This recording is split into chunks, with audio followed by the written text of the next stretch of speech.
Week 18 is in the books, and now it is time for a very special week around the ship chasing universe. This has now become an annual tradition. We got multiple shows lined up this week to cover all of the playoff contests, specifically the FFPC Playoff Challenge. And tonight, it is one of the crown jewel shows of the ship chasing universe. It is the revealing of the Boomer Opto. We, of course, have Hasan, Rahim, and Blair Andrews will be joining Pat, Gretch, and myself tonight, and we will set the table for Playoff Challenge Week. Let's do it. Pat Fryer Helmo. This is what I'm Pat. Anita Handjob. Fix your sight. Jamar Alpha Play Chase. Are you kidding me? Kadarius Tony? You can't handle the heat. It looks like we're finally at this point. You're right.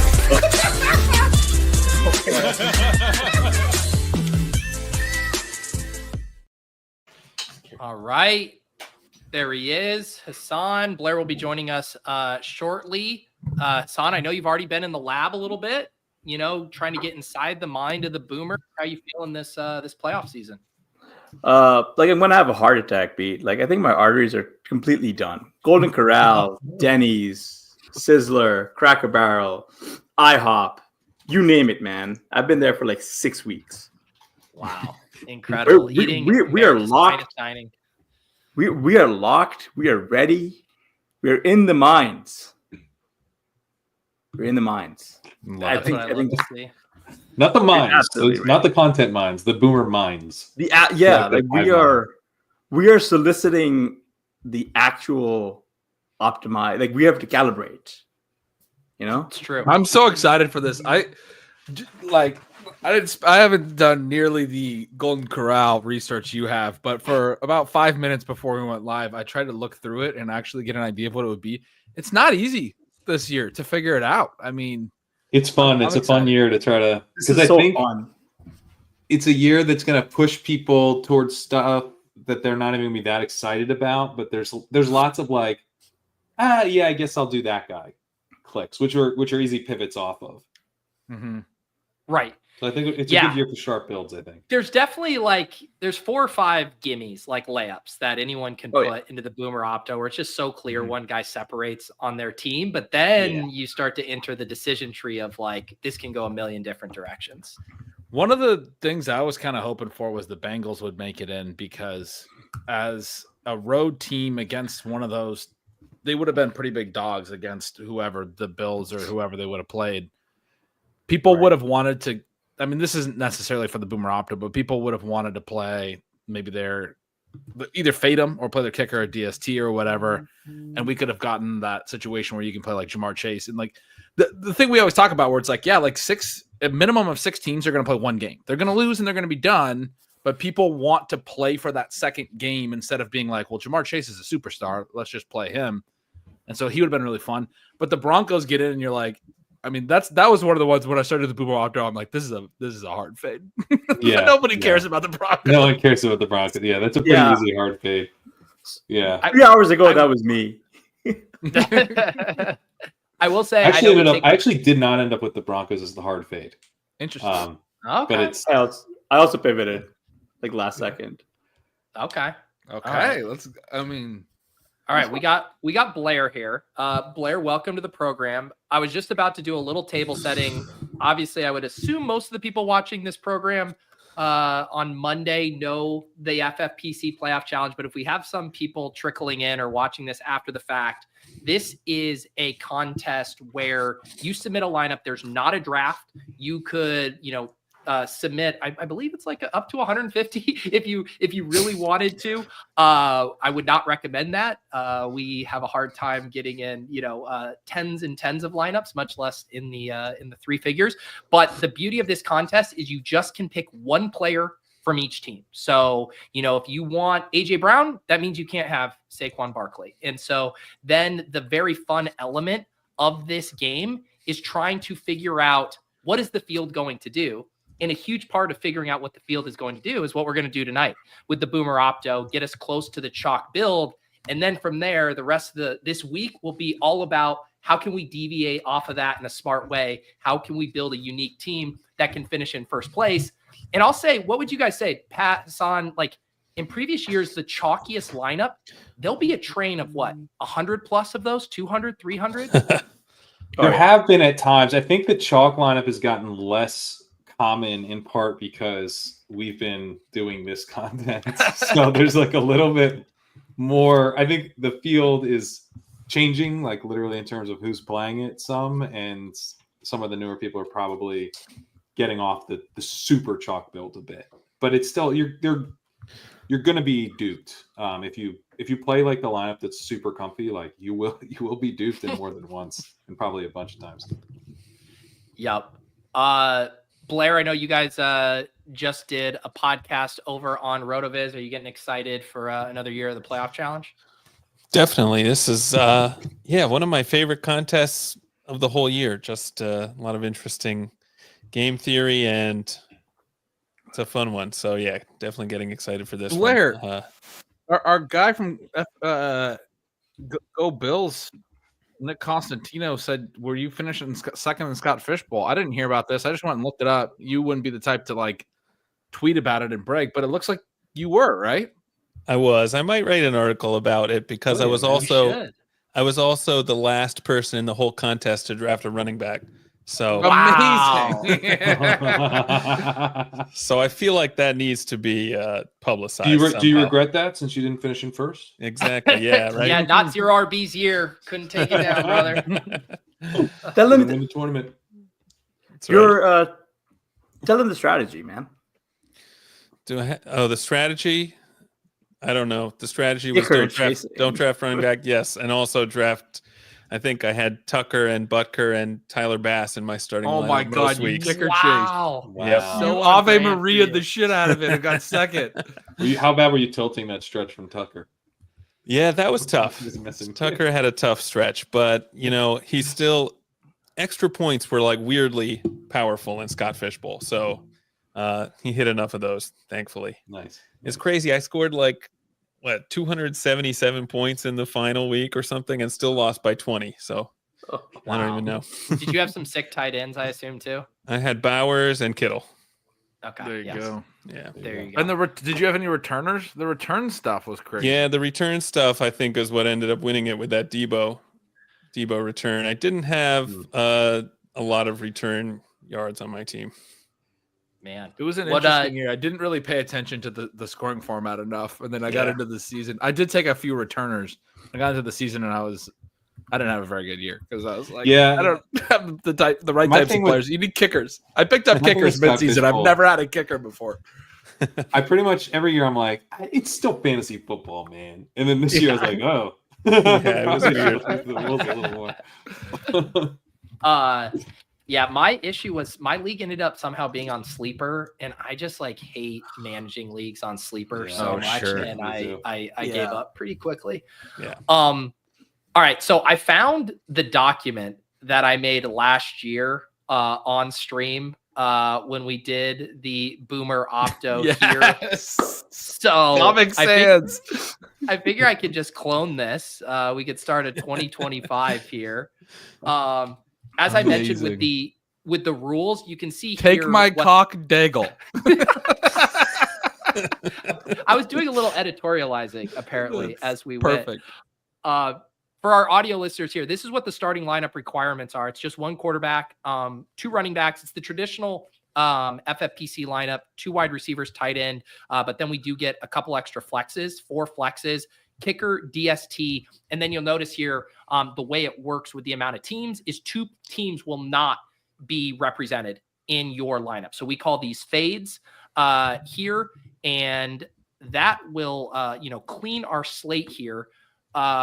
But Hasan, the Packers last year were one of the full fades, and that's a great example of a team where the market didn't give them a lot of an opportunity to actually win in advance, and they didn't have a lot of exciting players if they did because they kind of spread things out. And have Josh Jacobs last year, obviously, and they did. They dominated. They won huge in Dallas and went on. I guess they only won the one game probably, but I mean they went on to play multiple games and almost certainly had players. That was a key to this. You talked about the contest at the beginning. For people who aren't familiar, the key is it's not scoring.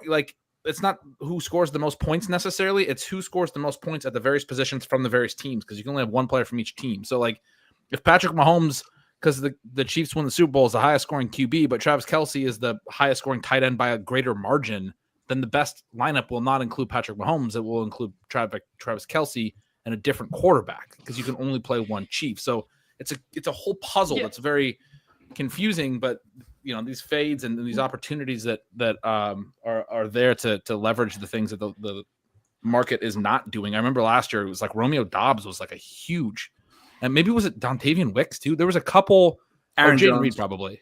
Aaron Jones. Yeah, it was just like if you had a Packer in your lineup, it was a skeleton. Well, and that's the thing that I do think that you're hinting at that breaks people's brains. Like a good example, right? The Ravens are the biggest favorites on the wild card slate. People are not going to really want to touch the Steelers. But if George Pickens goes off for 35 points, you will have to have George Pickens that's a good in one. your lineup to win this contest. That's right. Because he's going to be optimal from the losing teams. Two of them won't be optimal because they probably won't have a player who eclipsed as many points as George Pickens. So you have to think through this versus the lens of both the bracket, but also how can I get the most raw points from the losing teams? From the losing teams, because there's going to be a minimum of 6 teams, the teams that lose this weekend, that will play one game, which is probably going to include the 2 fades, maybe the kicker and the DST, but a minimum of 2 non-fades, non-soft or hard fades. And then if the bye teams lose as well, there could be even more teams who only play one game.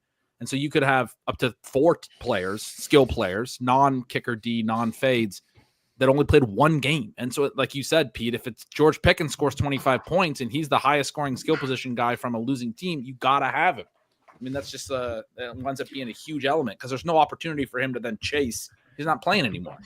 And I think that's why chalk does form, right? Because if you're building one lineup, it feels a lot more comfy to fade the Steelers or, even maybe throw Boswell in there or something, right? It doesn't feel good to burn a skill position player. And that's why I think thinking through these leverage points and also having a few bullets, right? And being able to play a few of these scenarios that other people with a single bullet would be too afraid to get to. For sure. The chat's right. Aaron Jones had the 3 TDs. The Jones... If you had Jake Ferguson, he had 3 TDs. Juju Smith-Schuster from a few years ago, if you guys remember. That's right. The Steelers game. That's right. And we were making fun of Leone for wanting to play him, and then he wanted to play. The best pick. It was his only 100-yard game of the whole year. His first one too. His first 100-yard game. Multiple. Yeah. He was also like 26 then, but we were like, Leone, you and your olds. He was the oldest 26 in league history. Exactly. All right, Hasan, start us off. Let's go with like the biggest layup on in the contest. Like, who do you think is going to be close to the highest utilized player by the field here to kick off the Boomer Opto? Justin Jefferson. Yeah. Okay. All right, talk us through this here. So this is like fairly easy, right? We just saw the Vikings absolutely lay a goose egg on just the other day. Not the other day, just like last night. Like we saw Sam Darnold mailing balls. Like realistically, people are going to be too scared to play Aaron Jones. No one's really that interested in Jordan Addison, who's been living off of long touchdowns, and TJ Hawkinson really hasn't gotten the volume that you would think. I think it just all coalesces down to Justin Jefferson, who is probably a pick in the top 6 picks next year in terms of ADB. So I think realistically, you're going to see Justin Jefferson. If there's one person who's going to catch 80% plus ownership in this contest, it's probably just him, because he is. There's a possibility to get 4 weeks of Justin Jefferson smashes, and I don't think anyone's going to give up that equity. I was looking at some leader stuff. There were only 2 players this year that had over 1,300 receiving yards, which is kind of low. Yeah. Chase had 1,708. Jefferson had 1,533. So in terms of Chase isn't in this contest. In terms of the Boomers having to find a wide receiver to play, the guy who had 1,500 yards seems like one of them. It's like the easiest one. Yeah. And, I almost feel like Josh Allen is more the easiest click as far as separating from teammates. But to your point, the way the Vikings have kind of limped into the playoffs, there's not a single click that feels good other than Justin Jefferson. Like if you had talked to people a few weeks ago or, back in week 14 or whatever, when they played the Falcons and Jordan Addison was coming off a 3 TD game, maybe it'd be a little different. But right now with the offense sputtering, I think it's just like Justin Jefferson's the one cozy click. Let me put it in there. All right, Sam, where do you want to go after Justin Jefferson? This one's probably like I want to get back like everyone else's thoughts on this, but at quarterback, I really think like it's going to be Josh Allen, right? Like it's got to be like if it's anyone who's going to like catch 60% of ownership, it's Allen, with good reason, right? Like he's got the possibility to play 4 games. He just is a slate breaker. Like this is a guy who's a threat to go 40 points in any given week, right? Like he is like as Gretch was saying, like if he's losing, he's probably going to put up a massive score. You still need him. You guys are saying that he's really clear. They play the Ravens in the second round. I was trying to think through this. Like, we'll get to obviously the Ravens. Yeah, we'll get to that. But they play him in the second round. It's in Buffalo. Buffalo earned home field advantage, which is meaningful. When they played earlier this year, it was in Baltimore, but Baltimore beat them 35-10. Like, I mean, are there going to be some people that are going to look back at that and be like, the Ravens are the one I want to pick to make a run this year? I think people think this is Lamar's year. Yeah, but like I think that this is where it gets really tough. I think it's Allen's year too, though. I think exactly, and like I don't think a lot of people remember some of those early season like games. You know what I mean? Like it's really like. Plus, it's way easier to talk yourself into Allen Henry than Lamar anyone else on the Bills. It's probably James Cook, right? Lamar James Cook, yeah, for sure. Yeah. And it's just like of all, you can, when you think about it through the lens of the Bills, it's a pretty easy decision. There is a pretty loaded quarterback, class in this playoffs. You got Lamar, Hurts. I think people get excited about Jane Daniels a little bit too, what he could do if he made a run.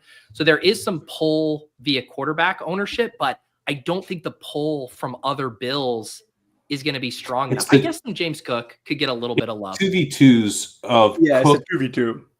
Cook, Lamar, Allen, Henry. And I think there's going to be people who build with Lamar. Like, all right, I'm going to do a Lamar team. And then they're going to get kind of towards the end, like, if I'm going to go to Allen this. Or same thing if you build with Hurts and you're like, oh, wait, I could get Saquon and Lamar. Yeah, I could get Saquon, yeah. Before I hit submit, let me make this Josh Allen and Derrick Henry. Let me take this team. I'm going to have to rename it from Allen team. Exactly. Right. Yeah. But, no. And I think that's the other huge chalk piece is probably, this leads us to that. Because it's the same 2v2 concept with the running back quarterback. Yeah. Yeah. And is what you're saying, right? Well, we should also, Henry and Saquon. I think the two. And Saquon. Those are the two easy ones.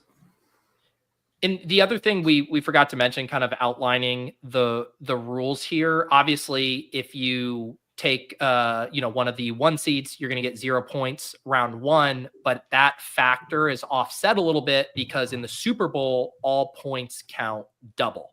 So even if you take the 0 from Jahmyr Gibbs in round 0 in the wild card round, if you go to the Super Bowl and he goes for 30 regular points, you're getting 60 there and can catch up on that wild card round pretty quickly.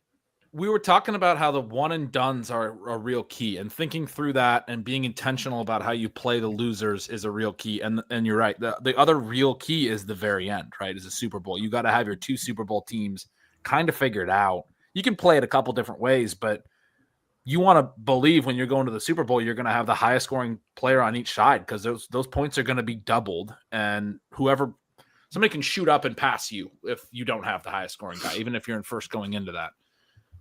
Yep. So what do you think, Hasan? Is it going to these running backs? Yep. I think that's pretty much it, right? Henry and Saquon got to be your 2 running backs. You just got to slot it in. I mean, it's really hard to fade Saquon following the season that he's had. And then same goes with Derrick Henry. I mean, you're not going to believe me if I say this because it's been so long, but people forget that Saquon went off for 3 touchdowns in that first game against Green Bay on Thursday night. Oh, we remember. Oh yeah, we do. But it's I think Saquon will be a lot chalkier than Henry. I think so too, because Lamar's going to catch that ownership, right? Yeah. And Andrews will get some. Who are you playing at tight end this year? We don't have Brock Bowers and Trey McBride aren't in the playoffs, right? The tight ends.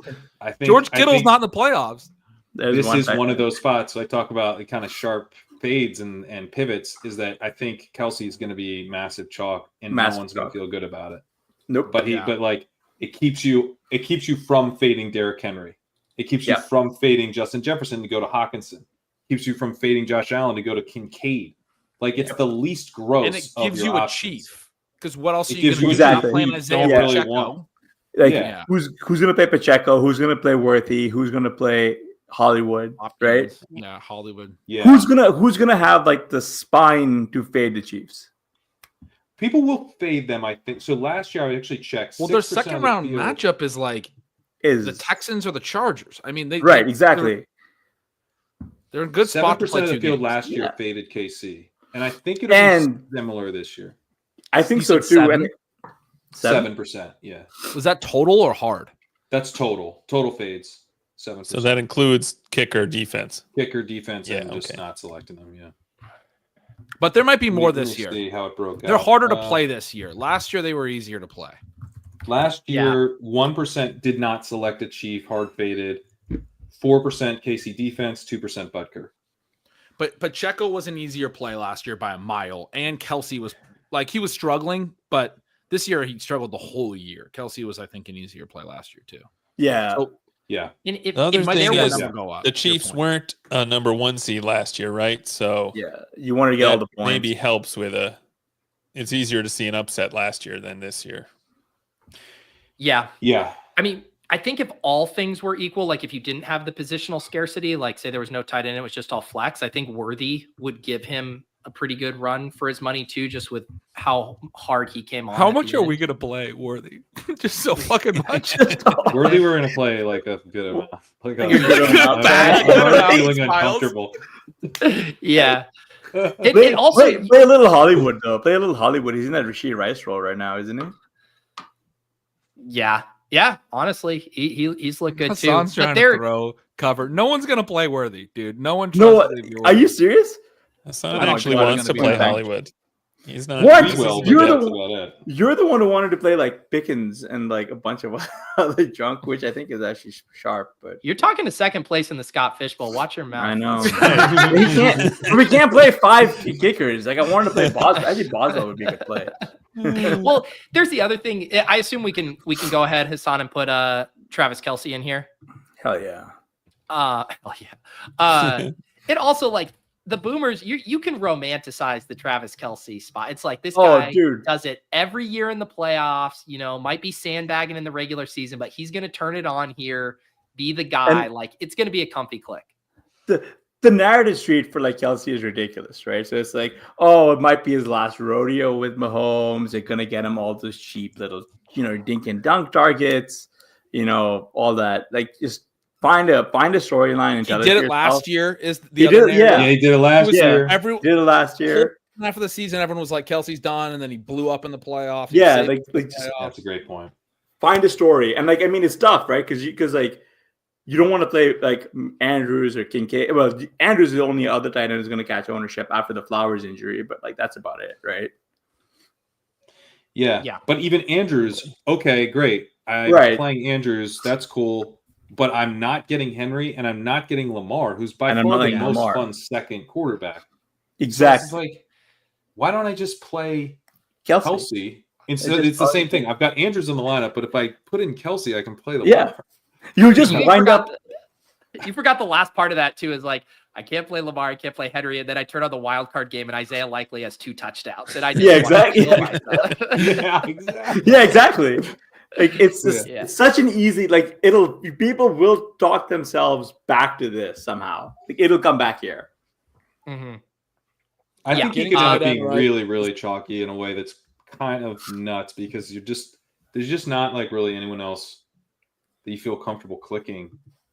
I'm looking. I think 2 years ago was his big chalk year. Yeah, 2 years ago he came in at 74%, and I don't think he gets there. But last year he came in at 41%. I think he'll be well above that. The top 5 tight ends in FFPC points per game this year are not in the playoffs. Bowers, McBride, Kittle, and Njoku, Jonnu. Kelsey is the highest scoring tight end that's in the playoffs. Where's By a Ertz? good margin. Where's Ertz relative to that? Kelsey was 15.3 per game. Laporta was 12.8. Andrews was 12.7. Goddard was 12.5. So those three are all clustered next. Ertz was 12.1, not meaningfully far behind. Kate Otten was 12.2. He's in there too if he gets healthy. So a bunch of dudes between 12 and 13. Fryermuth 11.9. A bunch of dudes that are in the playoffs between 11.9 and 13. Ugh. But Kelsey was 15.3 per game, even in a year where he only scored 3 touchdowns and didn't have a great year. I mean, he's the play. If you dig into this, who else are you playing at tight end? Who else are you playing for the Chiefs? Yeah, I mean, exactly. And it's two Ertz. guaranteed games. The secondary chalk, I think, is going to be Ertz. Yeah, exactly. I agree. It's Ertz. Wow, yeah. There's no opportunity cost. Yeah. Makes sense. And coming off the monster Late game season. in 17, late Yeah. season. That's a good call. Yep. I could see a sprinkling of Tucker Craft there. Those as well, late, playing. I it's could see yeah. that. Those late Yeah. season tight ends have been played meaningfully. People really wanted to play Blake Jarwin that year when he had like a couple touchdowns late in the year. I can't remember who the other one was, but there was another one last year that was similar. Who had a good end of the regular season last year? Was it Schultz? Anyway. Maybe it was Schultz. Yeah, he had a good game, I want to say. I remember that. For the Texans last year. It might have been Schultz. Yeah. In that Yeah, trailing Schultz will get a little. Yeah. Remember how good the Texans were when they weren't building the plane out of Joe Mixon? You guys see Fryermuth getting any love with his kind of No. I really don't. warm into the season? I would much rather play Pickens straight up. They're So 10 last point season- underdogs.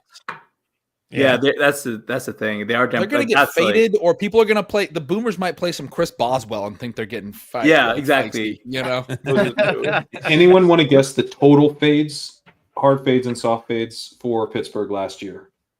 Oh my God! It was probably like 35%. 80%. Yeah. What did you say, Ben? I said 85. You're closest. 95. Wow. Wow. I was trying to be absurd. 95% of the field did not select a Steelers skill player. Wow. Wow. And they probably weren't 10-point dogs last year. I mean, They were they played playing? the Bills, Yeah. and it was outside. I think it was. It could have been 10-point It was dogs. a gross actually. game environment and like literally like the temperature and stuff, and then no one believes that they could win.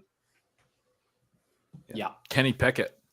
I was trying to figure out who their QB was. Kenny Pickett was their quarterback. They still had Deontay Johnson. Wow. Oh God. That is wild. So that's where I think like we're talking probably about 10% of the field plays a Steeler, and most of them will play Pickens. So I just like no room for Fryermuth. That's a good point. Yeah. Chad is So saying far- Rudolph started that game. Pickett didn't even play in that game. It was Mason Rudolph. I guess we've all memory wiped that, and probably rightfully so. So we got Josh Allen, Derrick Henry, Saquon Barkley, Justin Jefferson, Travis Kelce. Maybe one or two more layups here before it starts to get interesting, Hasan. Yeah, Puka Nacua is the other one, right? At wide receiver. This is like people are not digging the Kyron Williams late season swoon. Cooper Kupp is fully dust. Like I really just think that it's a very, very limited tree, and I don't think that people are playing the like Rams versus the Vikings. I think you just want to go with the guy who's probably getting double-digit targets, and he probably is the guy who you need to could probably get you, as Gretsch was saying, like on a losing team, get you the most points. This is the closest spread, 1.5 points. Yeah, Every other 1.5 game's at points. least 3. People are, it was like you're saying. People are going to say, "Well, I play Jefferson and Puka, and one of these two is whichever gonna. loser, whichever winner I have, whichever loser I It's get enough fine. points out of." It's to have fine. your Like one of these diggity two into is spot of the year. Yeah, one of these two will go through, and that's who I want. You got to pick. And like I want to get your guys' take. Is that like the right attitude to have? Like, is this good chalk? These are the ones where we push the leverage button and we say, "Pick your winner," and then Pick your either winner, soft fade it on the other side or full fade it. The other Yeah. thing to that, it's pick your winner, but it's also be okay playing the running Be back okay. in a loss. Yeah. Like you Yep. can Right, play exactly. Aaron Jones, That's- you can play yeah. Kyron. Yep. Well, Jones is tricky because he's dealing with that injury stuff. Oh, so. Yeah, Aaron Jones. Like I was trying to convince Blair, like he was like a sneaky pivot off of every like other Vikings receiver, but that the injury was like what threw a wrench in it. Yeah. This is going to be a tough one to push that leverage button with Jefferson and Puka. Yeah. Well, Addison's an easy. button. Addison's an Addison. easier click though. Like Addison feels like Yeah. a good leverage pick, but like off of Puka, like how comfortable are you playing Kyron against a very strong Vikings defense? Yeah. Like, I mean, Yeah. we just saw Jahmyr Gibbs like tear them up, but like there's a very big talent gulf in my opinion between Gibbs and Kyron. It doesn't feel good, but Kyron is the ultimate leverage because we've seen Kyron games. He gets 25 touches, and if he gets 2 goal line TDs, he's going to crater the rest of the stuff, keep Puka out of the optimal. Like from a leverage standpoint, it's very clean. Part of it, though, Yeah. he's the workhorse running back. So like, I do think that Puka will be the chalk, and Kyron will be like there will be a big gap between the two. But I don't expect that Kyron comes in sub 20%.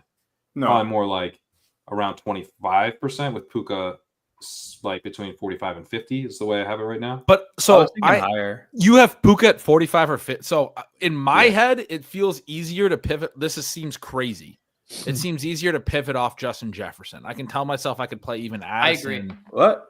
In a Interesting. loss and play the Rams In a to win. loss? Even though the Vikings are winning by, are favored by 1.5, but like the Rams are at home, I can tell myself they're going to win.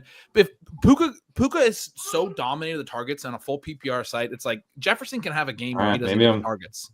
They go to Addison and Hawkins. I'm with Gretch. I think Puka will have higher ownership than I think Puka's like feels like a guy that is just the nuts right now.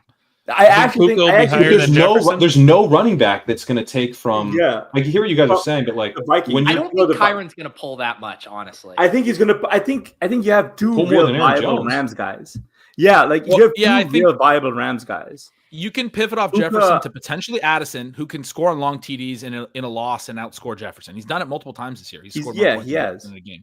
And you guys have talked about Hawk, and then it's like you go play the kicker.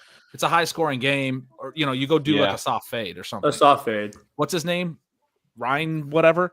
That's the issue. Yeah, piling in the soft fade on the Vikings is going to be. That's Puka and the Vikings kicker is my I'm telling myself that's the way to play it. Yeah. Well, in the I other kicked like thing 60 too, yarders in a dome.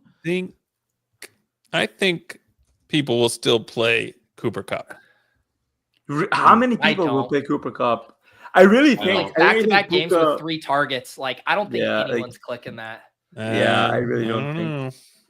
So he becomes. No, I think he's going to be like he's going to feel Galbrain to people. Just play. Yeah. Just play Puka. Shoot, I might play him then. Yeah, Puka's he's a good play, but there's a reason why you're bringing him up. Jefferson just had a 3-catch game and a must-win game on primetime.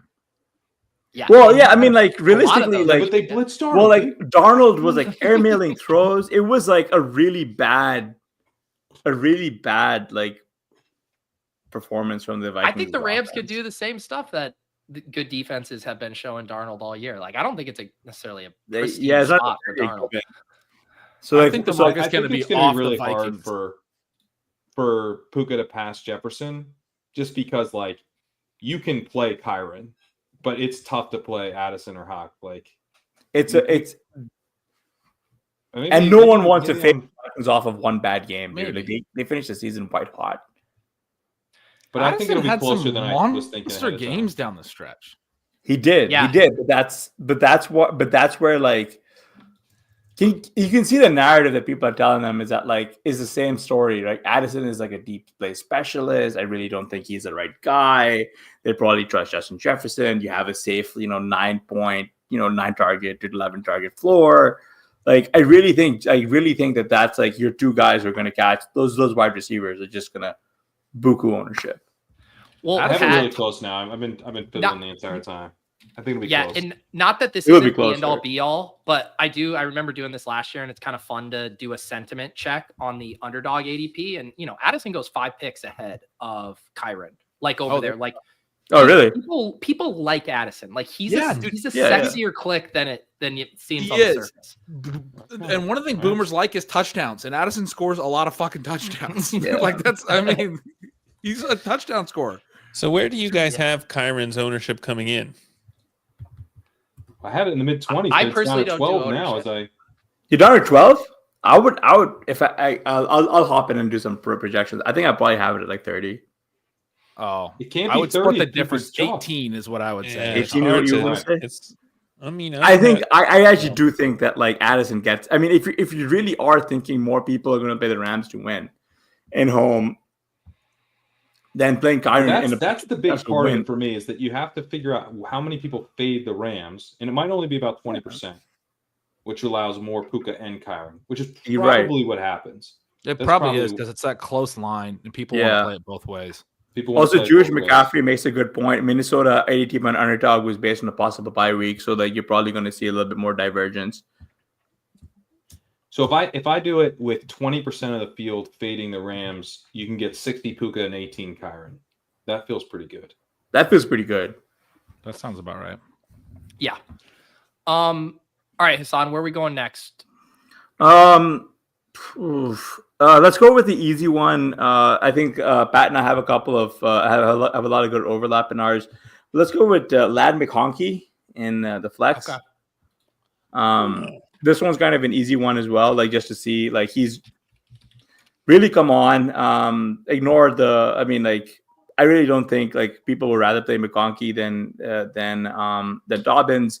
QJ is not going to catch any ownership. Valdez is not going to catch any ownership. This is like a fairly tight spread. I really think that's where like people are just gonna like take him. You know, there's something about him that people just like. You know, I do think people are going to want to take a Charger because they don't believe in the Texans. They don't believe in the Texans. That's So, right. That's But enough people. I was really curious about your thoughts on this when I did it really quick. I threw Dobbins in there, but maybe that's just interesting. Do Dobbins. I don't a fun think one. you need the running back, and this Yeah. is kind of the boomer wide receiver archetype, just like Is a it? target dominant white guy. White You dude. know? Exactly. That's the key underpinning one right there. White guy. Yeah. All right, I'm convinced. Yeah, This should be Lad. this one's tough. I mean, Lad did finish the season so strong. He gives you the comfy kind of high floor with a ceiling, warm fuzzies. I could also see the Chargers being a team that people are content playing through the kicker and Yep. the defense. Yeah. Because like Yep. that matchup versus the Texans, you can see that being a gross game. They turn Stroud over, sack him a bunch of times. Like this one, I'm not sure how close of a lock it is. Because you could play it I with agree. Nico. Exactly. I think you play Nico and I think maybe sentiment on Dicker. the Texans but- is so bad. Like I think the Texans sentiment is really, really Yeah, but low. is it Like, that bad on Nico? It is Still- terrible, dude. A lot of people are going to fade both sides, like either soft or hard fade, like total fade both sides. I think people play the Chargers. So Yeah. last year we had Chargers. the Browns Texans, right? Last year, wasn't that the matchup? Sounds right. Yeah, Mhm. yeah. It was a rematch of Amari Cooper going for $1 million in the week 16 or whatever. So I projected that 36% of people would fade the Browns, 51% would fade the Texans, 18% faded the Browns instead of 36%. So I literally I was 2x wrong. People didn't make that mistake. They played a team to win. Yeah. No, Yeah, they that's what also. Well, yeah, I guess they played a team to win. They played a team to win. That's right. Yeah. So like the one thing on the Chargers, going for the Chargers, if you got like a name brand coach in James Harbaugh, no, which Harbaugh's? One of the Harbaughs is there, right? So like whoever, which the one who I'm forgetting is there. It's his first year, his first playoffs back. There's like a narrative there. Plus also Lad, people really want the Lad explosion game versus the Chiefs next week. The week because like if you play the Chargers to win, then they get the Chiefs, and you can see like McConkey going crazy. Same goes with Nico, but I really think it's like an easier narrative click on McConkey versus Nico. What I will say I think McConkey's being is really chalky. I think I'm he's going to be way interested chalky. to see how you fill the rest of this out, because I think there are like at least 3 other wide receivers who I believe might be chalkier than McConkey. Yeah. Yeah, I mean like we discussed a handful, so we'll get to them. Yeah. Yeah. I don't think Nico makes that though. Nico's probably just misses. Maybe. I'm telling you, Yeah. And maybe where I could come around is if the market is going to want to play this as a Chargers win, which I think they're going to. Lad's going to feel better. If the Texans were the favorites or whatever, they'd want to play it more through Nico probably. So the market is actually baking in a Chargers win because they're like -3 favorites away. Yeah. Right. So that's essentially giving them like almost like that's 2 field goals on their own home field. Right. So like they're like the market really is expecting the Chargers to win this as an away team. Yeah. All right. Where are we going next in the Boomer Opto here? Want to go with the last guy that we have overlap on, Pat? Yeah. I don't have it up, but that sounds good. Mike Evans. Mike Evans, right? Okay. Talk us through this one. Bucks are obviously a pretty interesting team. This is a wide receiver heavy boomer Opto in a running back heavy season. I know it's so weird because like none of the running backs made it, man. I had Bucky Irving on mine. I was like, I think they're gonna jam fucking running backs all day. So I don't think they're gonna be jamming them, right? Because like Mike Evans versus the Commanders in like a 50.5 total game, especially because the Commanders are kind of weak. So this is where he does get tough because I do think Bucky could be the pivot. I think Bucky could be like, pretty heavy. Very close. Yeah. I would take Bucky over Evans. I think you think so? I think they're going to play the running back who's been going for like 150 yards a game. I'm more than happy to flip it to Bucky if you guys think, because again, like the Commanders are a bit of a run funnel. Like they are a run funnel. Yeah, they are a run funnel. So we can flop. Evans I mean, like realistically, kind of crushing too, though. So he has been. I had Evans slightly ahead. This one was like, very close. This is really close. It really is a coin flip. If you're playing the matchups, like if you're looking at that matchup and that's kind of a tiebreaker for you, then I think you do give the. But how worried do you think the something. public is of like Rachaad White, right? Because like that's like your big thorn in the side. Yeah. Honestly, Ben, what I kind of settled on, I was like, that's why Bucky feels more like kind of our play. Like he's the rookie. He's been crushing the DFS, but he's not like Rachaad White for all the touches and. But I don't know that Evans is projected to be like he catches a bunch of passes too, and I think. You said McMillan's come on. White. I would say how worried are they about McMillan and Kate Otten too? Well, like I don't think so. That's the thing. Rachaad White is is an established name. McMillan and Otten is not. I mean, like Kate Otten is not. Like if we go back like seven months, I'm telling you that you got to be worried about Kate Otten, right? Like you would like laugh in my face, right? Jalen McMillan is real. Like he's like a real he's a real threat. Like no one wants to like. He's the one who's probably going to catch 3% ownership at, if that. 2, right? Yeah, I'm loving this. I mean, if you guys, you might be right. He might Evans, and we get to play a lot more Bucky, and I'm very into that. I think Bucky might just be the chalk though. So the chat thinks it's Bucky. Oh no, Jewish McCaffrey said Evans slight chalk. I think it's split. I think there's a reason why this is like tough to. I think sentiment check on both of those guys. We've seen the big Bucky games. We've also seen games where they get in a trailing game script and it's a ton of Rachaad White. Like if Jaden gets two bombs early, like you're not going to feel good about your Bucky shares. But like the picks here says Bucky's rush plus receiving yards line is set at 111.5. Like that I mean, like, so it but like that doesn't matter. That's not what we're trying to do here, right? Like we're not looking at like the props line as like a basis for what we think that should happen. Well, it's reflective of what he's been able to do as a rookie. He's not just any old late round rookie, right? Yeah. But the prop line also takes into account the fact that this is a 50.5 total, right? And in the event but it's also a reflection of the market sentiment. It is a bit of a boomer. But the other thing is like when you think of it just a little bit more, right? Like Evans gets targets in neutral script. And now you think of it in positive script or negative script or in like a shootout script, then like you're looking at like 14 targets on Evans, right? Like that's where like it gets like really tough for me to put in Bucky because like you guys were saying, another guy who catches touchdowns. I mean, Rachaad White gets usage. It's not like you're just gonna go away from not off late, but like imagine how on tilt you'll be if like when Rachaad White gets like 6 targets and they're down 2 touchdowns. Did he? The biggest thing, like he makes a good point. What? Evans way higher in the default point per game sorting. Yeah. There you go. Evans also projected Rashad White in a 13.5 must-win points by game. his line.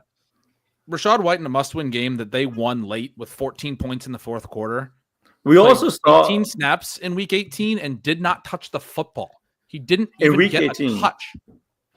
It was a must-win game. They absolutely had to win, and they were watching the scoreboard. And Atlanta went to the overtime.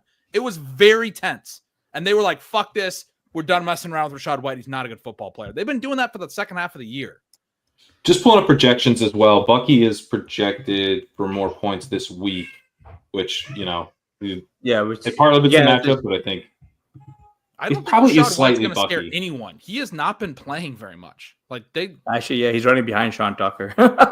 Sean Tucker got 2 carries. They're playing White more. He was playing on pass downs. He'll catch a couple passes or something.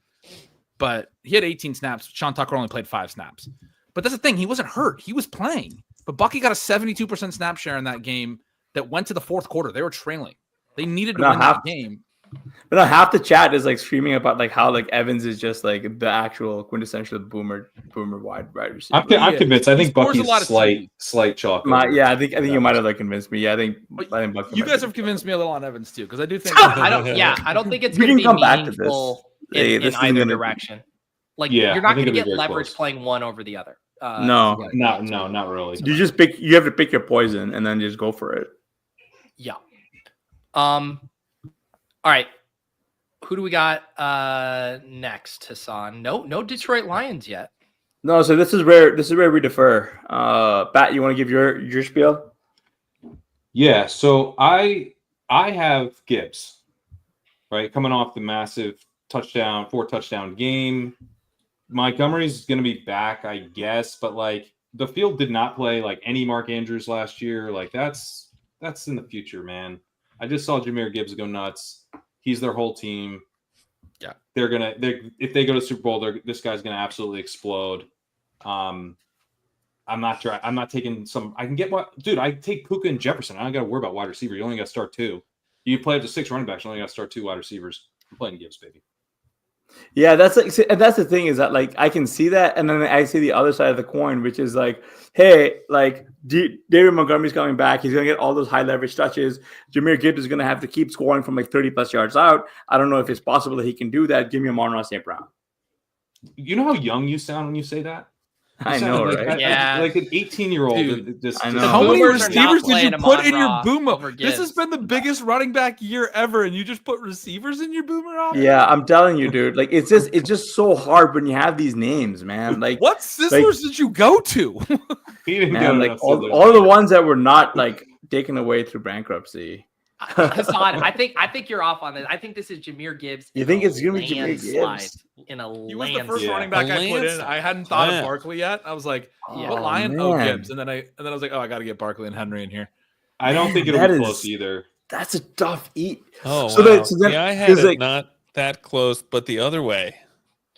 Yeah. I think it's clearly Amon-Ra. I think so, but I Yeah. mean, I like obviously I know what you see what Gibbs did last week, but I think with Montgomery coming back, people are going to be scared off. Just- Amon-Ra is one of the only receivers to average 19 points a game. this Yeah, year. No, like- because I think you can free roll the David Montgomery stuff coming back, because you can say, hey, they've coexisted throughout the season. We've seen them, especially in up-tempo games. Those are the games really where Jahmyr Gibbs is reaching his ceiling. So even if he comes back, you can hit that. And if he doesn't come back, he's the first player you need to put in your lineup without question. So Do like, you guys know who finished with week 18 as the overall RB1 in fantasy football this year? Yeah, It wasn't Saquon or Derrick Henry. It was Jahmyr Gibbs. He scored I was 4 gonna say touchdowns. And he Carson's think he field. could easily end up. I mean, he's going to have a case to be the 101 in fantasy next year. Yeah, But Amon-Ra is also going to be a first round pick. I was just thinking of that. And I was like, Yeah. they're both Yeah. first round We- picks. Yeah, but one is a running back, and this is the boomer Opto. That's right. Yeah, we did talk about that during the Thanksgiving show about like, would you take Gibbs 101 because he is in that content, like in that stratosphere. Right. Now, I mean, It is tough, man. I really think that like David Montgomery. I mean, like realistically, the answer here is like Jameson Williams is like the sexiest pivot. Him and like Sam Laporta are like such easy pivots. But like getting that one is like the same Dude, Mike Amon-Ra Evans is a versus pivot. Bucky. we talked about how Evans isn't Yeah. really a pivot. But by the way, Pete, I think we should change the Evans one to Bucky. Yeah, probably change it to Bucky. I love the chat. Is this the Zoomer Opto? This is We such can a do a millennial Zoomer lineup. Opto. We're in the wrong. I'm not convinced that he deserves to be the landslide. Okay. I'm going to put both of them up. Yeah, there. it's a tough. I really do think that I think Amon Ra is in like the same issue there. So I have Gibbs currently at 69% and Amon-Ra at 22. Wow. Yeah. What do you have for David? We're not editorializing on what we think is right here, but I'm telling you, Montgomery have guys, 100%. No, I know. Yeah, I know. This is the Boomer Opto, right? That's not. I just think Amon-Ra is going to be a lot more popular than that. Yeah, if anything, it's the other way around, right? Bucky Irving is a popular one because he's getting all the touches, and Jahmyr Gibbs is going to have to split time with David Montgomery. Dude, so you should go Amon-Ra. I can't even conceive. I don't even remember who David Montgomery is, dude. I just saw him score 4 touchdowns to get the 1 seed. Who's David Montgomery? You can talk about David, dude. Jahmyr Gibbs just scored 4 touchdowns. I'm telling you, dude, every time David Montgomery scored during the regular season, everyone who's a boomer was all over my timeline saying, David Montgomery is just doing it. He just does it again and again. And you're like, it's what have you done for me lately? And Jahmyr Gibbs has really been a world beater lately. If this wasn't the Week 18 Sunday Night Football 4 TD game, if that game didn't happen, if Detroit could rest their starters or whatever because the Vikings lost the week prior, I think you guys would have a case that it could be Amon-Ra. The fact that game happened on Sunday Night Football to clinch the bye. The chat couldn't be more with the Gibbs. We're getting. Yeah, they're all about the Gibbs. Gibbs in a landslide. Gibbs 100%, zero question. Yeah. Do you want to go to Bucky then? Talked about Montgomery. McNova said that was weeks ago. Hasan is just trying to get some cheaper Jahmyr Gibbs ownership for his own lineups. I can tell he's just trying to. Do you want to go? Do you want to go Bucky over Evans then, or not? It is close though. You can leave it. That one's close. That one is close. That one I think is like a toss up. Yeah. But you guys are saying Gibbs and Amon-Ra, not even close, not a toss up. I don't think it's not close. the way people play this. I think the first name that comes to mind is Gibbs. Yeah. I think Gibbs is going to be one of the very 65-35. Yeah. He's like a preload. It's like Henry Barkley Gibbs are almost preloaded in these. That's what it feels like. Oh God, man. It is going to make Amon-Ra a really nice play. How much Amon-Ra are we going to have? He's one of the best plays. He's like, we're going to go broke. Worthy and Amon-Ra. Like, this is great. Are you still happy to play him if his ownership's above like 40%? Yeah. Who? Amon-Ra? Yeah. Bro. Here's the question. What's the question I got for you guys. This one? Will you have the balls to play a lot of Laporta? Because Sam Laporta. Yeah, I know. Scoring, and Laporta could score like 4 TDs and run away from the position. That's all you need. Yeah, I know. We discussed this a little bit on the pod last night. We were looking at we really settled on Jameson Williams, but Laporta is. I meant 4 TDs in 3 games, but yeah, he could wind up being a tight end 1. He can wind up being it, right? Yeah, that's true. Tight end is so weak that Laporta could be the difference maker there. Yeah, Laporta could be. Yeah, and people might not want to play him because if they have the bad taste in their mouth and the one taking him in the first. For sure, but I think that comes out of Amon-Ra, not. Yeah, it comes out of. I didn't come out of Gibbs. Yeah, it does. Because you're like willing to not play Gibbs. That's a certain type of person, and then that person's like Laporta could be a good play. Right. Yeah, that's right. All right, this is maybe the last big. You're right. This is the big. This is really where. Sorry, I'm still on Gibbs, but when we were looking at it last night, we were, I was thinking Gibbs was like the most exciting play because I thought he wouldn't catch as much ownership as Amon-Ra, but probably everyone is in my thinking the same thing. So maybe you're right. Yeah. Seems likely. That's another to me, with the ownership stuff, if you're thinking, Gibbs, Amon-Ra will be the chalk, but I'm so excited to play Gibbs. That's because Gibbs actually. That's because Gibbs is the chalk, right? No, that makes sense. Yeah. All right, Hasan, what's our last flex here, Pat? This is the one where we really disagree. Another different teams. Different teams. So this one I was with Hasan at first. My first run, I had the same player that Hasan has in here, but again, kind of got to the boomer mindset. Went down, had a couple pints at the bar, talked to some locals, and I was like, we don't have, part of it's that Hurts isn't cleared from the concussion protocol yet. Yeah. we've got a Packers team that is so built to run through Josh Jacobs. I just think he's going to be a comfier click for a lot of people. If I got to what I did too. Yeah. If I got to fade the Commanders, then I'll fade the Commanders, because I think the Commanders pick is one people will want to make. They'll want to play that game both ways. Yeah. But Jacobs is ultimately comfier than the Commander stuff. Yeah, I think really it's like the fact that like Hurts is still in the concussion protocol that makes Jacobs easy. My pick here was Terry McLaurin, just because you want to play both sides off that 50.5 total game. Makes sense. Right? So it's like that's where it gets tricky, because this depends on like realistically it comes up through like who you're deciding to hard fade is how that shapes how you're gonna and soft fade. It's gonna change or shape the entire what you think is a chalk, because like this is where it gets really tough. Jacobs versus because it really is like the whole reason I wound up fading Jacobs is because I think people just don't see him as that guy who will score as much as you need. He'll score you as much as like what you think his median outcome would be. But if the Eagles come back out, they absolutely dominate and decimate the Packers at home. Jacobs is getting phased out pretty quick. He's like, there's like, you guys seen his goal line rushing rate? This guy scored a touchdown in each of the last 8 games, a rushing TD in every single one of those games, and has 3 rushing TDs in 2 of those games. Yeah, now people are going to get DVP'd with the Eagles defense. They're going to worry about a game script. He just gets taken out. He's going to be Jaden Reed. Now Christian Watson's gone. 100% agree if people play the Packers via skill position player, it's Josh Jacobs, but I think they'll probably be soft faded. Going for the I think they're going to be hard fading the Packers. Liam said if versus mine's Terry over Ladd, which would mean no Charger or some Houston people will do that. Some people will do that. Just fade the Houston sides of that game. Houston, because that's a low total game. It's 42.5. That's kind of a cardinal sin, though. That's a no-no. That's a no-no. Terry was a guy I put in early, and then I thought through it, and I was like, I think they're going to wind up being faded a little bit. With the fact that it's Hasan might be right on this one, just in terms of what teams people play. I think they don't want to. They don't want like a decision there, because like Terry's been so good, dude. He has. And they score a lot of points. You talked about the game total, and you're right. That's going to be a shootout. The other thing is, besides like the Chargers and Vikings, I think that's a game that would be like a popular upset pick. Yeah. The Vikings, they like the Commanders, and if you get him going, then you get two Terry McLaurin games, right?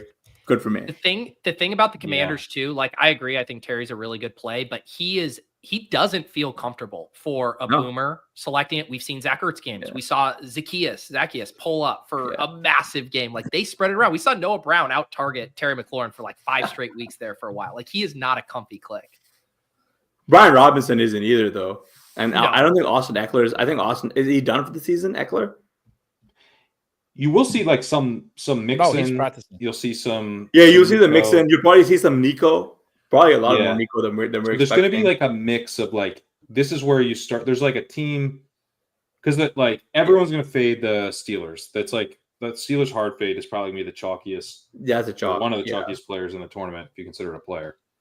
But then there's like the Packers, the Commanders, and the Texans that are going to be in like, they get faded a lot, like above 50%, probably less than 70% in terms of total fades. But you're kind of like rotating through. All 3 of those teams have, I think, a clear play. I think Jacobs is the clear play if you're going to play a Packer. I think Nico and Terry, we all agree, are pretty clear if you're going to play those teams. Mixon will get some. Mixon will get some. Nico gets some, right? So it becomes so like from like the remainder of the skill players, right? Like when you start thinking about it, like Terry is like the easiest click amongst like the rest of them. You see what I mean? Like it's like you're looking at like from a name brand basis, like that's where it gets people onto Terry. Like that's where your Jacobs v. Terry becomes an actual decision.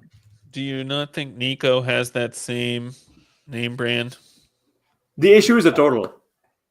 You're looking at like 8 points difference between the two. Yeah, it's basically that people think Jane Daniels is way better than CJ Stroud right now. Yeah. And so it's like, I want Jane Daniels receiver. Yeah, like I don't want to see Nico Collins put up 11 points in a loss because they gave Joe Mixon 23 touches. the more I think about it, I think Ertz might really get some steam. You think As the way to play the Commanders. I think it's the comfiest way to play the Commanders. when you were talking about McLaurin not being an easy click, I mean, it becomes Ertz. Yeah. Then it becomes Ertz, right?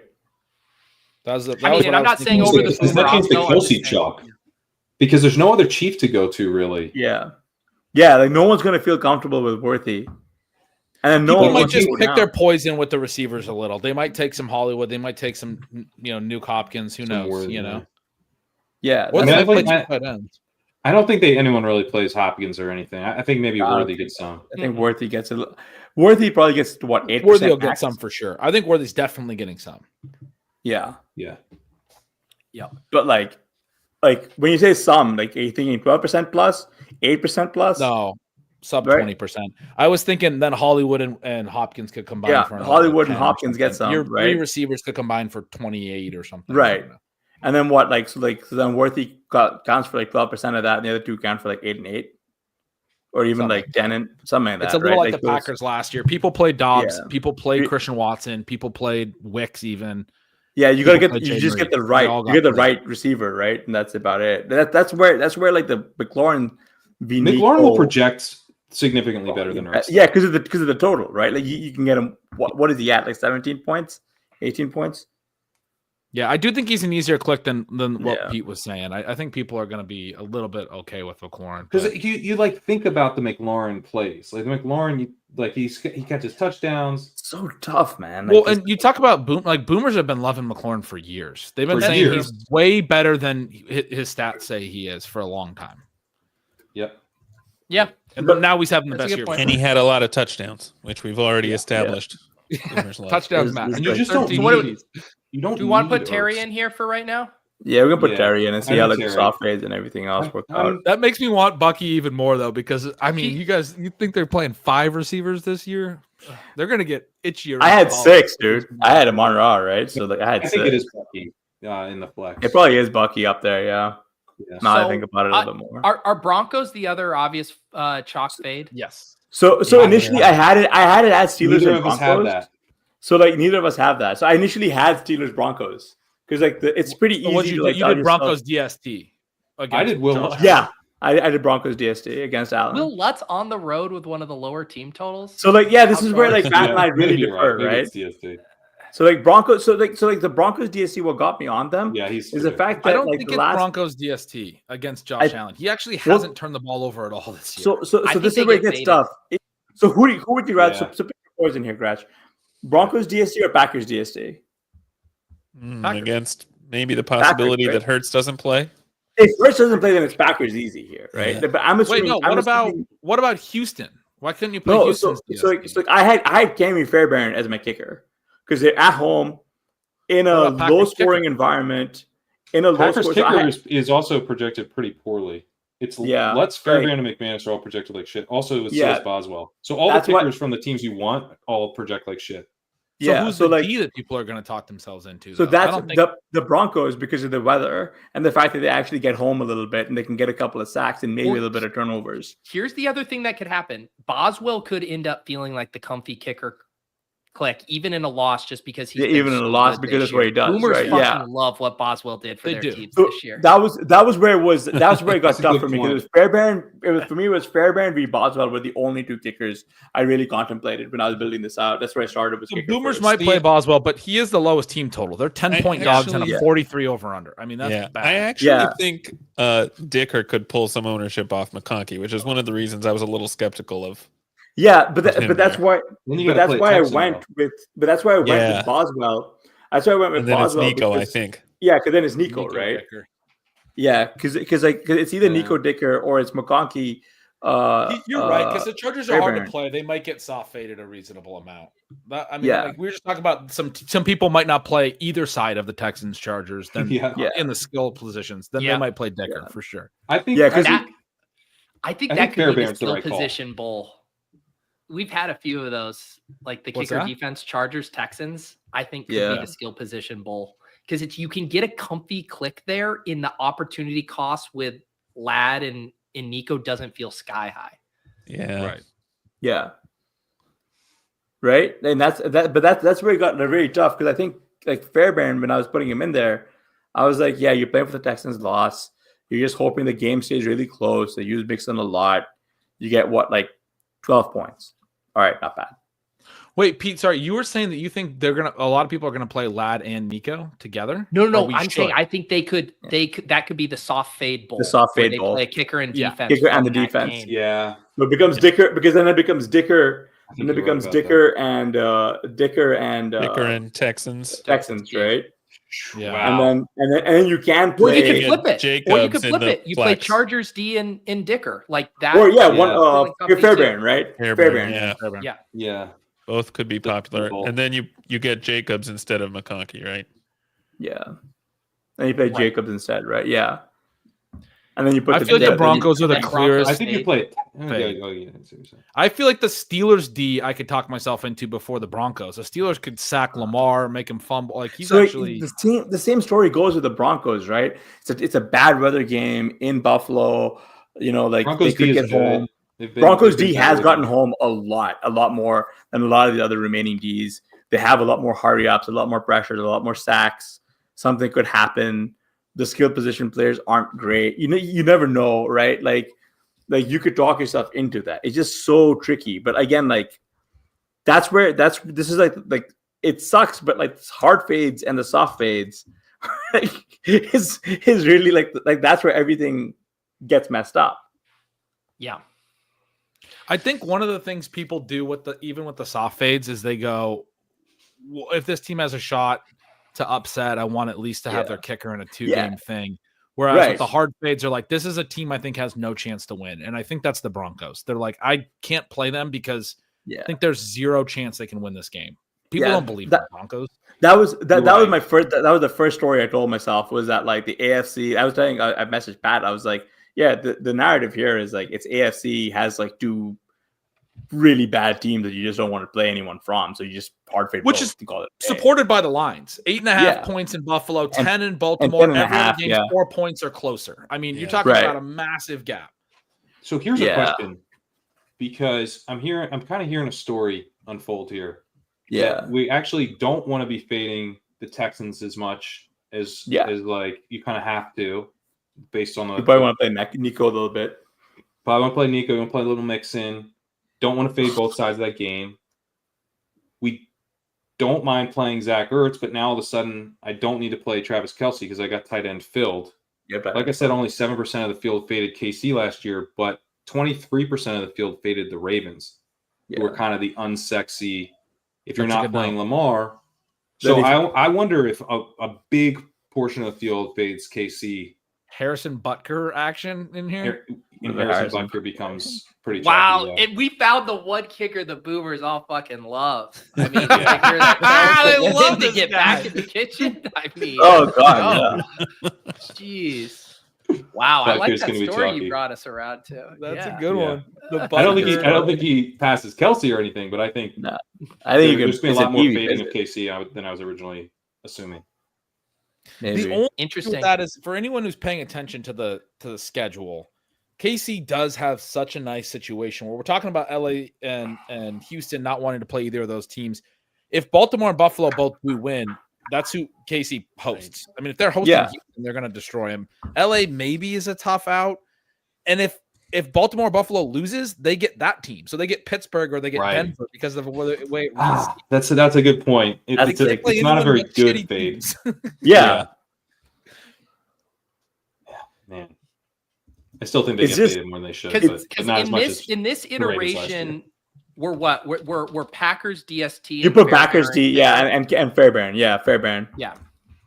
Packers DST is kind of a tough one. You're right, Hassan, because you're like the Eagles are favored by 4. They're just going to run all over them. They just don't get home. You want half attempts against. That's why I still think the Broncos are probably your best bet because you're going to. Yeah, that's why I remember Broncos because the Broncos also get pressure and you get the sack points. That's what I was thinking with Lamar. I actually feel like Lamar is more of a pass-heavy quarterback than Allen, right? Than Allen, because that's the thing. I think the Broncos defense has played better than the Steelers, though, which might matter. The Broncos defense, I did some research on this. The Broncos defense, out of all these, all the 4 that are remaining, they're kind of the best at hitting the passer, getting to the passer, putting pressure on.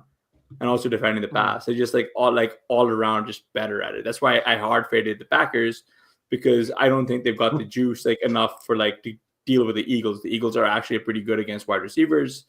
Josh Jacobs can get his 15 points or 16 points. You got your Saquon Barkley and your 4 touchdowns. Dr. Evil's comment here that he's playing almost all the Boomer Opto except to have QJ in there to own the Boomers. You just make the one pivot to get you the 1.3% play. That's so good. But that's where I was coming out with the Broncos, because I do think that the weather does play a bit of a even though they're on the road, the weather plays a little bit of a factor there. And because I just think Fairbairn is such a comfy click in a dry game environment. It might even have the dome up, you're hoping that McConkey plays 2 games, and then you're hoping, it's a low scoring ish game, but McConkey gets his 9 for 95 or whatever, and Fairbairn gets his 3 field goals, right? It's not going to be a clear kicker or DST. The Boomer Opto is going to have different kickers and DST. Yeah, for sure. Yeah, it's just this is how this story DST actually. Because as Pat's got the Texans in there. That's how I ended up on Lutz. So I was I'll have to score points against the Broncos, so it's Lutz. Yeah, so that's how I went. I went with Fairbairn first, and then I was all right, so it's Broncos, because it was. I literally had this lineup at 1.2, and I was just God, I think I would do Texans, DST, and I think I would do Boswell, because they fucking love Boswell. Right? And then go Packers. Go Packers. Packers are a fade. Yeah, Packers is a fade. Maybe it's Packers kicker. I don't know. It's gonna be. I didn't mean to make you change it, Pete. No. This is the way it goes, because it's so tight there, right? Fairbairn's gonna get what, 28% maybe, and then Boswell 90. It's close. This is that's the issue. This is gonna be split. Yeah, the only reason I went with Fairbairn was because of weather. That's the only reason. Just because it's dry and dome-ish. Boswell will be in Baltimore, so that's outside. Lutz is going to be outside. Packers will be outside. That was the only way I wound up on. I do Fairbairn. think you guys are overstating the possibility that the Broncos are just full faded, or overstating the possibility that people want to play the Broncos even as a kicker or D, because they think they're so dead. They think they're such a bad team that they're that's the team that can't win, that can't do anything, has no chance. I have to full fade that team. Yeah, I mean, that's the first full fade. People will talk themselves into Steelers can beat Lamar. Lamar chokes in the playoffs. Steelers division. Mike Tomlin will beat him. People don't like the Broncos, man. I've been dealing with this all year with a little bit of Bo Nix love. No one wants to talk about Bo Nix as possibly being better than Caleb Williams, right? No one wants to talk about that yet. Everyone hates Sean Payton. Everyone hates their whole fucking team. The way they spread the ball around. Dude, they're not going to get played. They're going to be 85% full faded, hard faded. Okay, all right. People are going to remember the Marvin Mims pain. That's the way I see it, but I could be wrong. But I mean, if someone plays the Broncos as an upset, what are they playing? Sutton.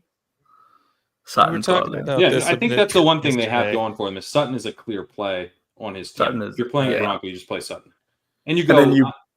They're going to have to score points, because the thing is, the Broncos have been aggressive in turn. They put up points, they've been fun at times, and so and you can't play him on a Josh Allen team, right? You can't play him on a Josh Allen team if you're assuming that game's going over, right? Allen's pushing them. It's actually good for Allen, right? It's actually good for them, right? Yeah. All right. Here it is. Obviously hard to fully stick the landing this year, but I will read what is up here on the screen. Josh Allen, that one's a gimme. We got the 2 poster boy running backs for this season, Derrick Henry and Saquon Barkley. Justin Jefferson and Puka Nacua going against each other. Our old familiar face, Travis Kelce cranking it purple. This is where it starts to just get a little dicey. Ladd McConkey here, a split on Mike Evans versus Bucky Irving. I would actually lump Jahmyr Gibbs in with kind of the locks up there personally. Terry McLaurin here rounding out the flex. We went with Fairbairn, kicker, Packers, DST, and then fading Steelers, Broncos. Mileage may vary with the fades and soft fades, though. But I think this is a pretty good starting point if you're trying to figure out how do I leverage the chalk build this week. Where do we think the biggest one-off pivots are? I think they get itchy with receivers.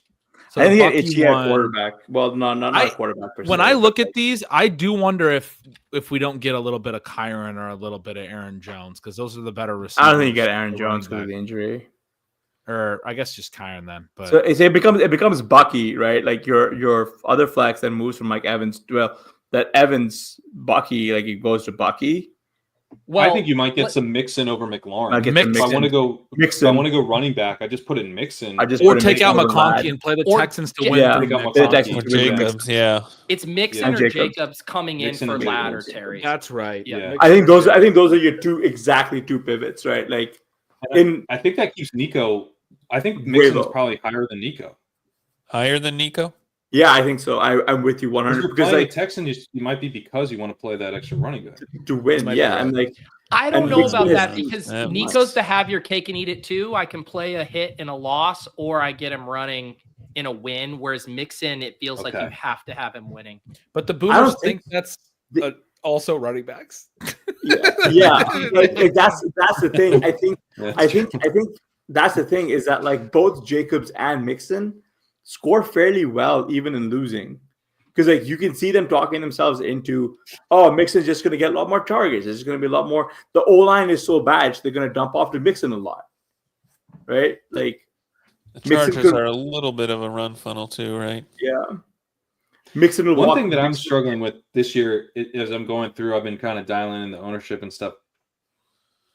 The fades, I have all fade categories too high. I'm gonna have to go through and like stop. Force It's like there's the teams you want to play and then the teams you don't want to play. Yes, Yeah. that's like the first category, Yeah. right? Like who Yeah. you want versus who you don't, Yeah, and that's Like, where when like play Steelers, George Broncos, Pickens. like Like Steelers Yeah. Broncos instantly I is think- I don't want to play these fucking guys a bucket. right. I think playing guys from teams that people aren't going to want to play, it will be. Yeah. Pickens is the like a couple years For ago, sure. maybe it was last year. We did it wouldn't have been last year because Pete Carroll got fired. It must have been 2 years ago. But we did DK Metcalf when they were like Mhm. massive underdogs, and he was the nuts because he scored a bunch. As we talked about earlier, you have to play players in a loss. If Pickens goes out and has 150-2 in a little bit of a shootout where the Steelers do lose, their whole offense is run the ball and chuck it deep to Pickens. They don't do anything Yeah. else, you know? Yep. And like Yeah. all you need is Pickens to actually catch those, right? Like, Yeah. He catches a like, couple that's of the those. difference. He catches a couple, then you're toast, right? Yeah, then he's the best play out of the teams that lost. I feel like he's a pretty But fun Pickens one if you hasn't wanna done think about anything lately. I think people are kind of done with Pickens. Yeah, I think they are. He's seen as like part of when the Steelers were good, and now it's like he's not good anymore. Steelers stink. And They've been talking about and he doesn't think run he's- his routes and shit. I think he's like a great pick in this contest. Me too. I think he is. I think so too. Because the Steelers are such a polarized team, right? They either fucking suck or the moon balls are hitting. And if the moon balls are hitting, George Pickens is cooking. That game is closer than expected. It's playing pretty fast. Like, you want to open yourselves up to some of that streakiness of the Steelers. yeah, like I agree.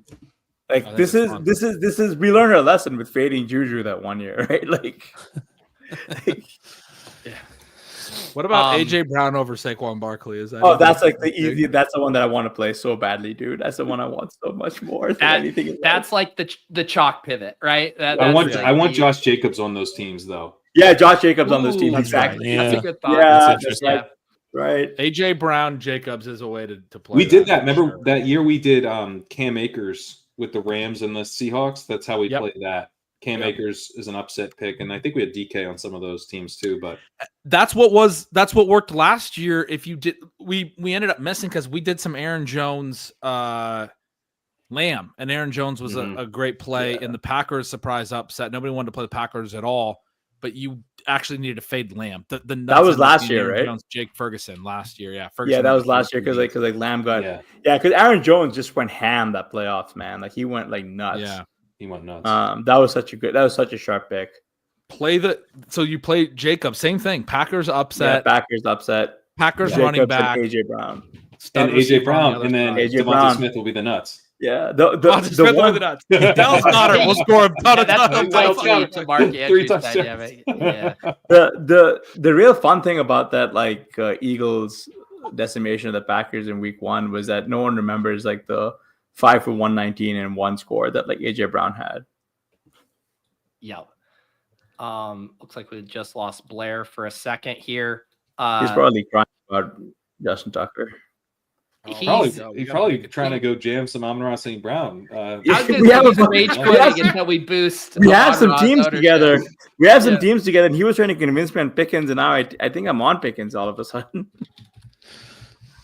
He was trying to convince me on Jaden Daniels. I was trying to convince you on Jacobs too. Are you on him now?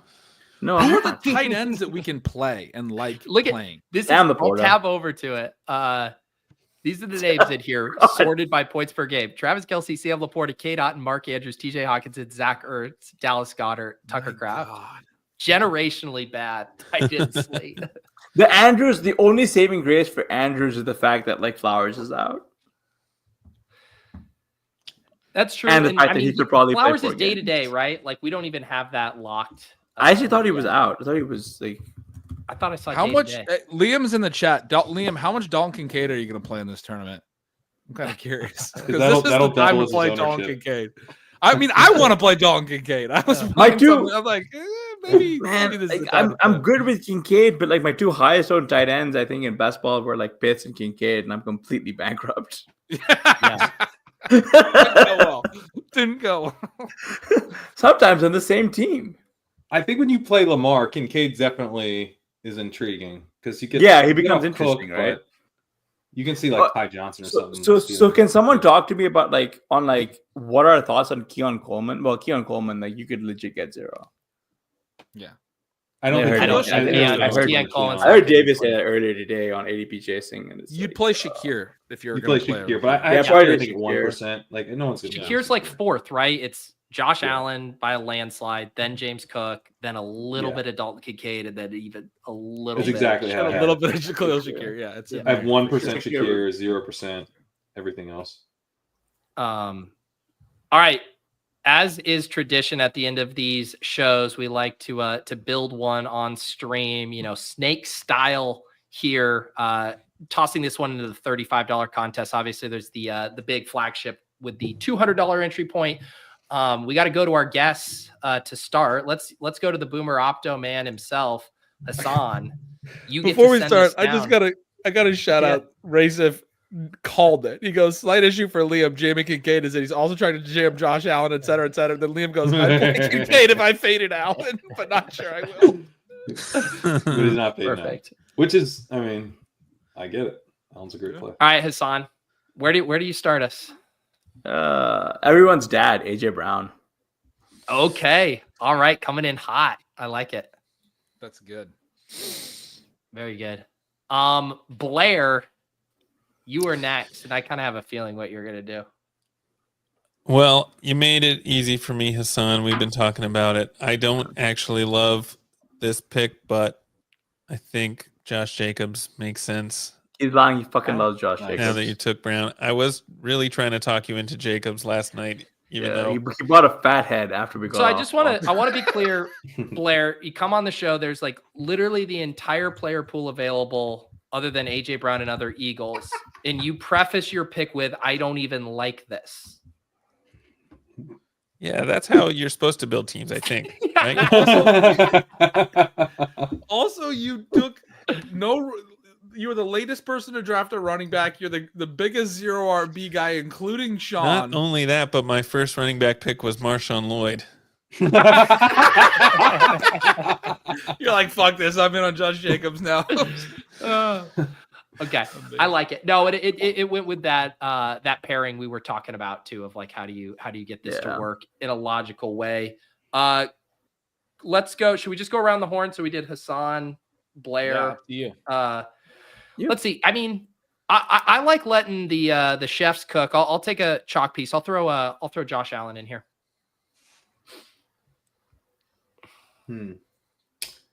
All right, I'm gonna. This is gonna be difficult. We have to keep in mind what we do because I'm gonna throw us a. It's also $35, so just like remember, like it's a bigger field. Yeah, I'm gonna go Pickens. You know Pickens? Okay. Pickens all right. Now I wrote down my five favorite plays from the show just now, and we've already played 3 of them. I love it, man. Hell yeah. Us over leveraging all of our favorites in one lineup is very just jam it in. I'm going to take Jam all Bucky over Irving. Yeah, Just keep- nice. I mean, that's a little bit chalkier. We have room for it, but he is We the have- play for the that Bucks, is the even play at right ownership. there. I love I it. would I would note because we're going to be looking for teams to fade, and that's a pretty clear Bucks win play. I just want to Yeah. Yeah. That's a very much a Bucks win play. How do we feel about just going with if we really think Amon Ra like under Gibbs? Like, do you want to go Amon Ra? Or would you rather go like I'm going to open this up? Like, or would we go with Laporta? No, Hasan, put your nutsack on the table and make a it's your pick. pick. Make a pick. That's what we're doing. Fucking let's go, Mark Andrews. That's a good Okay. pick. That's who I wanted us to get to tight end when Pat played Pickens. I Hell thought yeah. Andrews would be Okay. a fun Nice. way to play this. Man, yeah, you made this. We are made this pulling difficult. every leverage. I know. I feel like I gotta go chalk now. Really?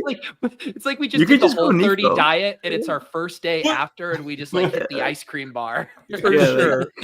Pickens Andrews is very similar to what we we're talking about with AJ Brown. Yeah. Jacob. Yeah. If you're going to play Pickens in a loss, probably you want to be a little alive to the Steelers surprising. And Andrews Yeah. could, even in a Right. win, could be the tight end that Get you that. need. Get Right, you where you right, need to right, right. be. Do you guys have any interest in Rashad Bateman in this contest? We We already took it. picked I think Mark I think Andrews. we were I'm we not were saying pretty. obviously I'm not Okay. going to pick him. Sorry, that made me so nice. Like we took an interest, Blair. I know. This is But it's the same with like this is an aside. I don't. Okay. I think in the 35, like he makes interest. Like he's fine in the 35. Is if Zay you, like legit hurt though? I mean, I guess if Zay's not playing, It says he's Probably day to missed this day. week. He's probably going to miss the week. They don't necessarily need a lot out of him. All right. But this lineup we can go chalk. What you guys think will be chalk? Let's play Gibbs. All right, Yeah. Good play. that's a good play. Good play. although that was on my list of 5 favorite plays. Gibbs, yeah. Gibbs is like the chalk. I hit every player. Oh, on I'm that wrong. list. Yeah. Let's see here. It is back to me. We haven't figured out what we're doing with Texans and Chargers. I like the Lad stuff. Let's put Lad in on this one. All right. That's a good I'm gonna get us one of those fades that we need, and take Will Reichard, Okay. the All Viking right. sticker. Oh, interesting. I So like that that. makes it. That makes for a really fun. It does make Pook, but it also makes Kyron more interesting, right? Right, Karen, right? Okay, yeah. but the other thing we haven't done yet is the Chiefs. I'm going to take Xavier Yeah. Worthy. Yeah, Yeah. they're worth it. Yeah, if you weren't going to do that. That was a lock once we took Mark Andrews, right? I mean, Yeah. that sort of happened. That's an Oof. interesting thing to think through. Not that we have to worry about any kind of chalk on this build, but like what pivot combos will be the most frequented. Like if you fade Travis Kelce, like what pairing are you doing? You know, most Yeah, likely. that's true. Like I'm not saying that's an issue here whatsoever, but just a thought that came into my Oh, head God. that I'm sure there's a few of those. Mhm. This is like such a tough one because like, do you play? So like, I'm going to open this up. Like, do you play Kyron here, This I has think you got a can play lot of Puka. leverage. I think or you do you play, Puka. or you could play think you Puka, play Puka. or We've made already like 8 different. do you play Nico because we're The thing about playing Kyron or Puka is that we know we've Yeah. locked ourselves into 2 games from the Rams, and so you actually have a right. 2-game sample. Now Kyron becomes a pretty big dog to Puka, I think. that's becomes true, a yeah, dog so- to Puka. That's when Yeah. you want Puka. You're like, they're winning, they're successful. I Like, have to you have want them their- win. If they Yeah. don't win, And I'm then, and, screwed. then, yeah, and then you play. You and then want play their high Texans. projected player over multiple Yeah. games. Yeah. So the It's 3 weird because you teams- normally think the running back, but like that's exactly the way I was thinking of it too, Pat. It's like you want. So do we really play all- Denver or do we play the Texans? So we're fading you don't Washington. you Oh, don't I think- probably you play think Texans. Washington You don't wanna- defense could be Washington defense with Baker, he could throw some picks. You go for those picks. Hell yeah. but- yeah, and in they're going like to a be high one of the least popular defenses. defenses, yeah. I think. And then you fade Denver and Texans. That makes Yeah. sense for Washington. That's fine. If you're not going to play Washington another way, the Yeah. high total And does equate to a lot of action. A lot Action, potentially Yeah. turnover. Get a turnover somewhere. They're not a full fade at that point. I think that makes a lot of sense. We just jammed every leverage. I love it. Like lineup still tells the story though. Yo, it tells a story. This is a Fucking good acid team. trip. Yeah. This is a good I team. love this lineup. Like I fucking It's love so it. good. It is very fun. All right, so the audio listeners, this is what we ended up with. Josh Allen, Josh Jacobs, Bucky Irving, AJ Brown, George Pickens, Jameer Gibbs, Puka Nacua, Lad McConkey, Xavier Worthy, Mark Andrews, Will Reichard, and Washington defense. This will be extremely unique if you dare dupe us, which you shouldn't. Well, don't do You should it. come up Don't with dupe your us, own bro. ideas. Come up Yeah. with your own ideas, please. Cash game Fuck week it is up a over. little more. Cash game week is over. Man, dude, this was a blast. I know all of us get so giddy for this week, and this is always the best way to kick it off. I know Blair and Hasan, you guys just did a podcast on the RotoViz network. Is that a place they can go check out more FFPC playoff content?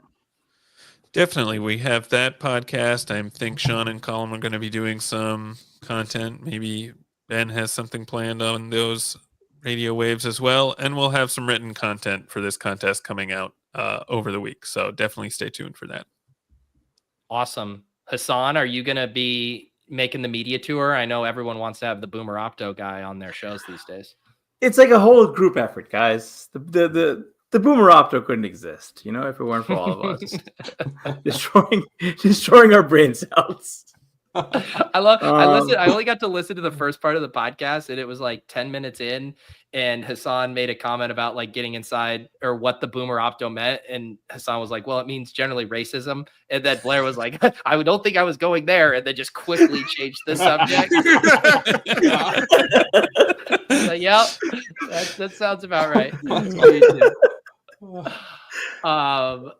Gretch, you gonna be cooking up some stuff with Sean? We are. Yeah, we did a fun show today, or a couple shows about coaching carousel and MVP discussion, who we think should win the MVP, a bunch of fun stuff. But we are going to do some FFPC stuff later in the week over at Stealing Bananas. And then I got a request to write something. I might write something at Stealing Signals about it, probably just like a primer, like, you know, low level stuff. But I might. Nice. I'm not promising that to anyone. I always do the thing. I feel like it's the perfect, you know, when they say that the poker, it takes, 5 minutes to learn how to play and then like a lifetime to master. It's like understanding how to submit a team on this is so easy. And then when you start going down these rabbit holes of like logic trees and brackets and telling a story and ownership, it just like starts to wreck your brain in a very fun way. Yeah. Pat, tomorrow we're going to have our second show of the week, same start time, 8:15. And it sounds like you will have your full ownership projections ready. I will. Yeah, they're close now. Legit. This show is always a big part of my process where I try to dial in, the sentiment on all these guys. I'm basically, like I said, I think the big thing will be figuring out which teams not to fade, and there's going to be some uncomfortable clicks this year, and then probably leading to some mistakes. I loved your call of the soft fade bowl where people are over fade both sides of the Chargers Texans. I could definitely see that coming to fruition because people aren't going to want to fade both sides of the Vikings Rams, I don't think. And that the Commanders Bucks is also pretty fun too. You just cannot fade that total. And Packers Eagles. I think some people will want to do Packers. Because we just did. It's fun. You know, it's like especially if Hurts doesn't play, right? Like that's like everything gets like Hurts doesn't play. Literally, the slate it's over. That's it. It's like, It's completely like it's Eagles have to reduce a lot. Like, he just has a concussion, correct? Yeah. And it's already been a full week. I mean, he's gonna get more than a week. It's been some of that stuff clear. is weird. Yeah. It's been like 10 plus days. I think he gets cleared. I would be stunned if he did not play. Yeah. A concussed Hurts is probably better than like a healthy Pickett, right? Tanner McKee is probably who we'd be looking at this point. A concussed Tanner McKee versus a healthy Kenny Pickett. Right now, I have so we talked about the Gibbs Amon-Ra discussion. Right now, I have Gibbs and Barkley tied is the two chalkiest players in the tour. Ooh. Huh. Is this because like Derrick Henry's catching a lot of like reduction from Lamar? Yeah, it's because Lamar and Andrews are going to steal from Henry. Yeah. Yep. That's gonna be a fun show. That's also the show where, as you release them all, me and Pete just tell you you're wrong the whole night. It's Yeah. my favorite show. It's annoying because then I'm like, oh yeah, you're right. Okay, hang on. He just like makes pages the whole It's time. very helpful to get. Well, that's them the more correct. it's the easiest thing in the world to spot one wrong thing. Right, It is the yeah. hardest thing in the world to adjust for the trickle down effect across Yeah. the entire contest and Well, team and on we what don't- changes. We don't name the 80% of things that Pat's like dead on. And it's the other thing I thought you were going to say there. No, It's the hardest thing pick to that come up with all of it, but it's easy to be the Yeah. people that get to see your finished product and be like, well, no, this one's wrong. Yeah. Yes. It's why it's iterative. It's an iterative process. I will. Uh, I might tweet out last year's actual versus because I had an R squared of 92.5% last year Yeah. on the Very actual versus Wow. the ownership. So if you want to Yeah. get these, little plug, join the ship chasing Discord. Pete, maybe give the people the instructions. I forget you click the thing. What do you do? Yeah, if you join become a YouTube member You gotta and then you go to the Deposit Kingdom Discord, there's an FAQ on how to sync your account, and then that will unlock the ship chasing Discord. And Pat will drop that link in there normally right as we go live, right? So people can kind of play along. Yeah, I'll throw it in there when we go live. Yeah.